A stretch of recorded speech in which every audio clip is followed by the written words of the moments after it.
looking at is the American dream. It's a historic night, yes it is, but I didn't run to make history. I just wanted to leave it better than I found it. What a speech. In Virginia, Winsome Sears get nothing but crickets from the squad. The group providing no comments on the historic win in the lieutenant governor's race. And with that, Joe Concha joins us now. So, Joe, Fox News did the legwork. We reached out to the squad members' progressive press secretaries, and we got no response. Are you surprised by that?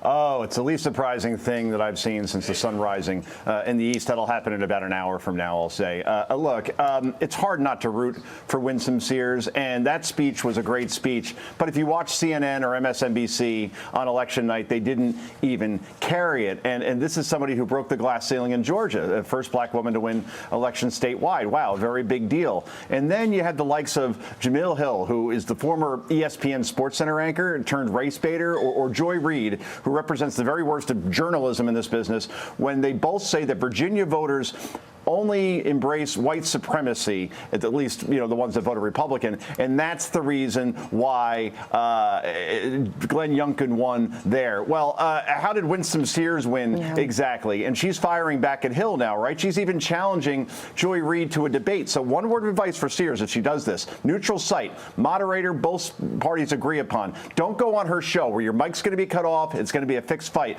Do it in an auditorium somewhere, 90 minutes. Don't do the 4-minute cable news type of debate, because it's not going to go well if you do it on Joy Reid's home turf, where many things can be manipulated. Either way, my money is on Sears in this situation. As for AOC and the squad, you can't blame them for being their usual hypocritical selves. They're having a tough week because their agenda, their rhetoric, was loudly rejected in Blue Virginia on Tuesday. It was rejected in Minneapolis as well, where calls to defund the police soundly rejected. Carly, Todd. Joe, that was quite an answer. This is the best story of the day, though. Appreciate that. Trucker from New Jersey rolling to victory in a state Senate race. You can't get enough of Edward Durr. Take a listen. Hello, my name is Edward Durr. I'm running for New Jersey State Senate. I've lived here all my life, raising my 3 kids. So together, let's end single-party rule. Vote for me, Edward Durr, for Senate. Is this rage against the Democratic Union machine, if it succeeds actually in New Jersey, what does it mean for the rest of our country? Because this could be another earthquake, the likes of which the earthquake we saw yesterday. Joe? Yeah, it's a rage against the machine in general. It doesn't have to be Democrat or Republican. I'm old enough to remember when Eric Cantor was ousted by the Tea Party way back when, by candidates that had 1/100th the money they did. But speaking of money, you know what this shows, Todd, Carly? You don't need money in order to win. He did that ad with probably somebody filming him on a cell phone. Then from there, you have free social media to get your word out. You don't have to buy all this advertising on all these networks. Yeah, we have the money that Durr spent. He spent $153, and $66 of it was on Dunkin' Donuts for his staff. America runs on Dunkin', Joe.